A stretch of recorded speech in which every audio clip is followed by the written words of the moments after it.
হিন্দু ধর্ম অনুযায়ী আমাদের ভারতবর্ষে দীপাবলি বা দিওয়ালির সময় সবসময় প্রদীপ জ্বালানোর নিয়ম ছিল, কিন্তু শালা এই আতশবাজি কবে থেকে পোড়ানো শুরু হলো ভাই? বলছি শোনো, প্রথম চীন থেকে গান পাউডার আমাদের ভারতে মুঘল রাজত্বে এসেছিল ভাই।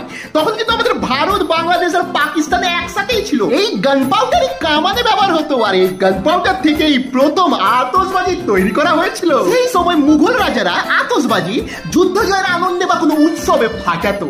সেই সময় হিন্দু রাজারা দীপাবলির সময় প্রথম আতশবাজি পোড়ানো শুরু করে। কিন্তু তখন কেবল রাজারাই আর ধনী পরিবারের মানুষেরাই কেবল আতশবাজি ফাটাতো, কারণ হেভি দামি ছিল ভাই। তারপর ইংরেজ শাসনকালে যখন আতশবাজির দাম কমে গিয়েছিল, মানে সহজলভ্য হয়ে গিয়েছিল, তখন সাধারণ মানুষরাও দীপাবলিতে আতশবাজি পোড়ানো শুরু করলো ভাই। সেই যে শুরু হলো সাধারণ মানুষের আতশবাজি পোড়ানো, বোম ফাটানো, রসবাতি জ্বালানো, তুবড়ি পোড়ানো, এখনো চলে যাচ্ছে ভাই, আর ভবিষ্যতেও চলবে, কারণ হেব্বি মজা লাগে।